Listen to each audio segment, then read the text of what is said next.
Namaste everyone, myself is Sarika Reddy and today we are going to study part 2nd of our chapter number 3 of class 10th history. Okay, and name of the chapter, you already know that the name of the chapter is Nationalism in India, and this is the part 2 of our chapter. Earlier we studied about part 1 and I just want to recall that what we studied in part 1st of this chapter. We started with First World War and the duration was between 1913 till 1918. Once again I am recalling these by years. 1915 is the year when Gandhiji come back to India and he was very deeply involved in the freedom struggle, and the movement he started from these 3 years, that is year 1916, 1917 and 1918. 1916 is the year when Gandhiji started his movement in Bihar, Champaran, and that was completely related to whom? That was related to plantation workers. Okay, so he fight for them and he got success in that movement. And the next movement he started is at Gujarat, and Gujarat Kheda district, and that is related to plague epidemic and the relaxation in the revenues. So second movement, it also got good momentum, he got success in that movement.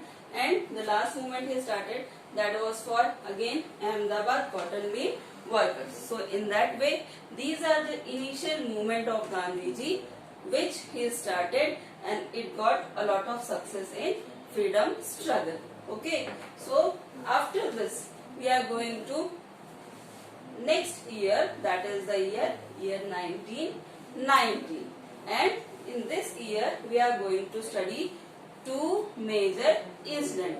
The first incident, that is related to Rowlatt Act, and the second incident, that is related to Jallianwala Bagh massacres. Okay, about Rowlatt Act, I just want to explain you what do you mean by Rowlatt Act. Actually, Rowlatt Act, it is passed in the passed by the Britishers, and it is completely against the Indian people. And what were the proposals given in the Rowlatt Act?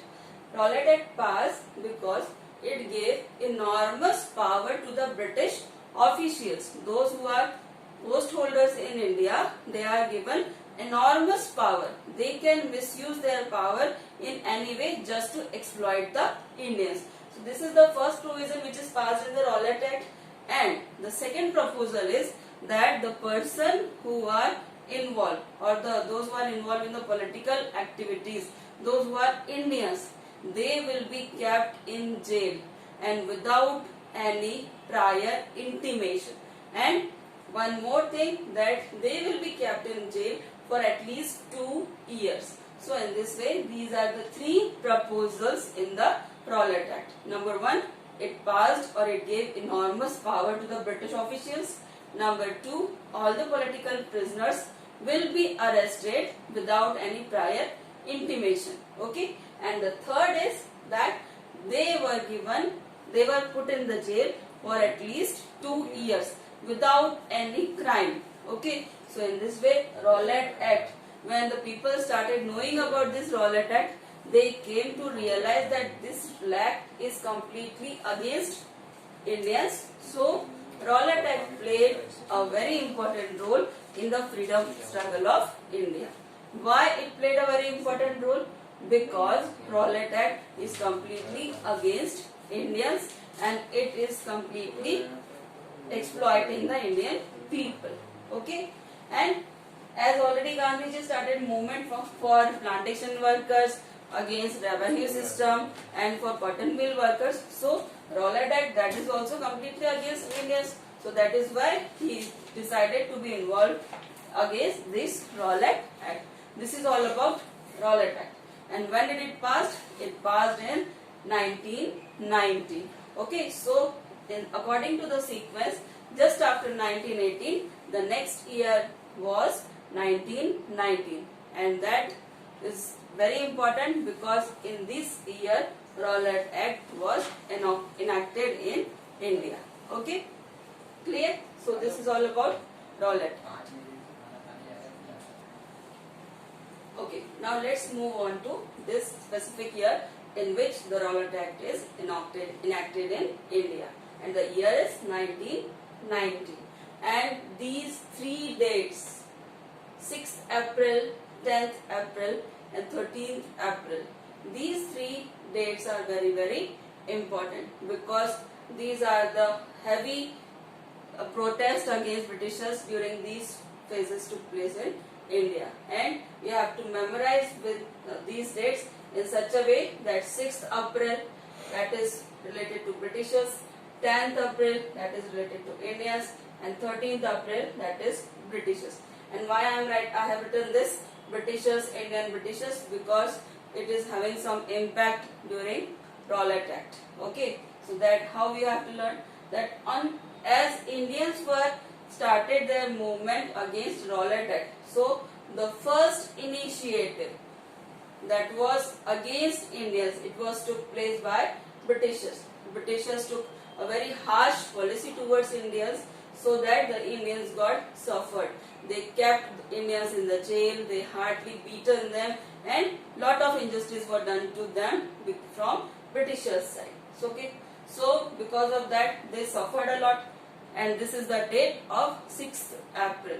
Okay, so as Indians were suffered, so they decided that they are going to oppose the Britishers. So on 10th of April, the initiative was took place by Indians. And what was that initiative? That initiative that they attacked British officials' houses, they attacked British officers, they attacked over British offices. Okay, so in that way, this is an initiative, or this is a brutal reaction to against Britishers. So 10th April is the date. Next, what happened? On 13th April 1919, it is a very important date because it resulted in infamous Jallianwala Bagh massacres. And why Jallianwala Bagh massacres is infamous? Because thousands of Indians were killed during this. Now let's see what happened during this incident. Actually, what happened? 13th April in Amritsar, Punjab, there was a British official. His name was General Dyer. Okay, General Dyer. What he did? He imposed martial law in that area, and at that particular day there was an occasion of Baisakhi celebration also. People were not knowing about any type of martial law at that place. Okay, and what do you mean by martial law? Just you might have heard about curfew. In curfew you were not allowed to move out of your houses, but nobody is going to shoot you. But when martial law is imposed in any place, so it means that if you were found out of your houses, you should be face the bullets of officers. Okay, and martial law, that as it is already imposed in this area. So what happened? Because of this Vaisakhi celebration, some of the people were from outside Amritsar. What they did? They are coming to Amritsar for the celebration.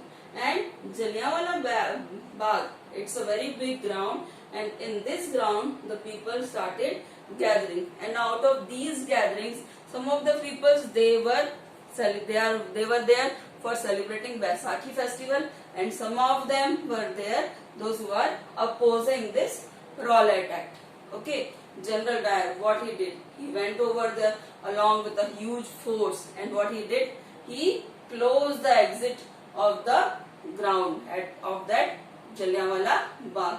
And what he did? Allowing the people to get entered, after that he closed all the exits, and when the exit got closed, he started fire towards all the people. So many people were there. Women were there, children were there, adults were there, old age people were there, young men were there. So all of them, those who gathered over there, they did not got an opportunity to go out of that bath or to go out of that ground field. So in that way, thousands of people were killed. So that is a very infamous incident in the history of India, that is completely related to nationalism in India. And after this Jallianwala Bagh incident, all over the people, those who are Indians, throughout India there is a very arrogant or hard protest against Britishers. Okay, so if you were told that you have to explain about the incident or infamous incident of Jallianwala Bagh, so how you have to explain it? You have to explain it through these three dates. And what are those dates? The dates were 6th April, brutal protest or brutal action of Britishers towards Indian, and then 10th April, Indians, they were against Britishers, so they start their protest against Britishers. And the third one, that is 13th April. 13th April 1919 is the date where Jallianwala Bagh massacres took place. So this is all about Jallianwala Bagh incident, and it is completely connected with Rowlatt Act, because the people, those who gathered over there, some of them were gathered there for opposing Rowlatt Act, and some of them gathered over there for celebrating the festival of Baisakhi. So in this way, Jallianwala Bagh is the most important incident, and in your textbook also you have given the question that you have to write a note. So for that you have to memorize these three dates of the year 1919. And what are those dates? Those dates are 6th April, 10th April and 13th of April.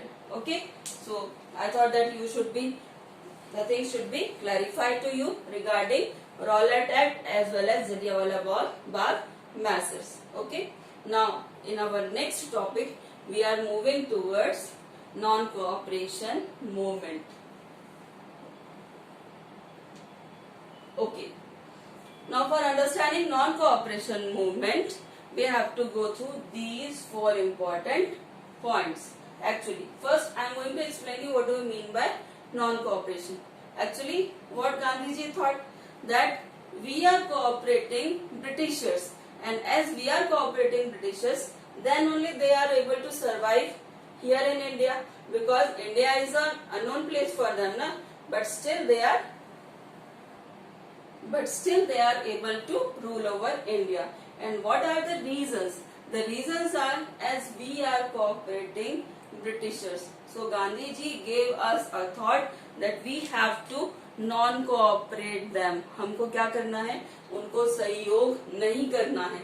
And because of that, Gandhiji gave a new terminology, and that terminology is non-cooperation. Means we don't have to cooperate Britishers, and in that way we were able to fight against them and they will be out of our country. So after Rowlatt Act, after Jallianwala Bagh incident, the next thing which got introduced in the freedom struggle of India, that is non-cooperation movement. Okay, now what Indians are doing? Actually what Britishers, they are giving titles to Indians. Okay, they are offering titles, as well as Indian, those who are Indians, their children were studying in the schools and colleges which are operated by Britishers. Okay, and many Indians were there, those who are involved in the institutions which are run by the Britishers, and Indians are using the foreign goods which are brought to India by Britishers. Okay, so these are the four things with which we are cooperating the Britishers. Okay, and how we are going to non-cooperate them? By not accepting their titles, by not sending our children to their schools and colleges, and by not involving in their government jobs, and by boycotting foreign goods. So the complete focus of non-cooperation movement is based on these 4 points. Okay, what are these 4 points? Point number first is title. So we don't have to accept the titles given by Britishers to India. Okay. Second, we have to stop our children by sending them to the schools and colleges which are run by the Britishers. Third, government jobs we have to deny to go to their offices or to serve in their offices. Next, foreign goods we have to stop using this. But here, non-cooperation movement did not get that much success. What are the reasons? With title, that is okay कि title अगर आपने मना कर दिया accept करने से तो आपकी लाइफ में कोई चेंजेस नहीं आते. But when we talk about schools and colleges, if we are not allowing our children to go to the schools and colleges which are run by the British people, then we must have to send them to other schools or the schools which are run by Indian people. So they are not having any other substitution, so that they are not able to send their students or their children in the other schools and colleges. Okay. Regarding government jobs, if a person is involving in any job, so that become a source of their earning. So if a person is denying that he will not go to the office, he will not get any salary. The same thing happened with the Indian peoples also. They boycotted the government jobs also. They refused to go over there. But after a certain duration, what happened? Their source of income got blocked, and without money it is not possible for us to survive, so it does not get that much success. When we talk about foreign goods, so in foreign goods, what is the basic material Britishers brought to India? That is textile. And when they brought textile, they are sending or they are selling the textile at a very cheap rate. The quality of that textile was also very fine, because it was manufactured in the industrial areas or industrial machinery. Okay, so that is why the texture of those goods, textile, were very fine. And as the things got produced in the industries, the rate of production was improved and the cost goes down. So in that way, foreign goods which were brought by the British people, they were very low in charges or cost, and they were very in good amount. So that is why the other option for Indians is only khadi, and the khadi, it is manufactured by hand or handloom. चरखा आपने देखा है ना, उसमें धागा बनाना और उसके अंदर फिर हैंडलूम, जो हाथ से जो हम लूम चलाते हैं, तो जो लूम था उस पे जो कपड़ा बनता था खादी का, that is time consuming, and as it is time consuming and hard labor is needed for manufacturing it, it costs more. So when we are comparing the textile which is brought by the Britishers and which is manufactured in India by handloom, both the goods textile are having a huge differences. The textile brought by Britishers are having less price compared to khadi. So in this way, these three, 1, 2 and 3, these three did not get that much momentum. Only we got success in surrendering the titles. So this is one of the most important reason that non-cooperation movement did not get that much success in India. Okay, thank you.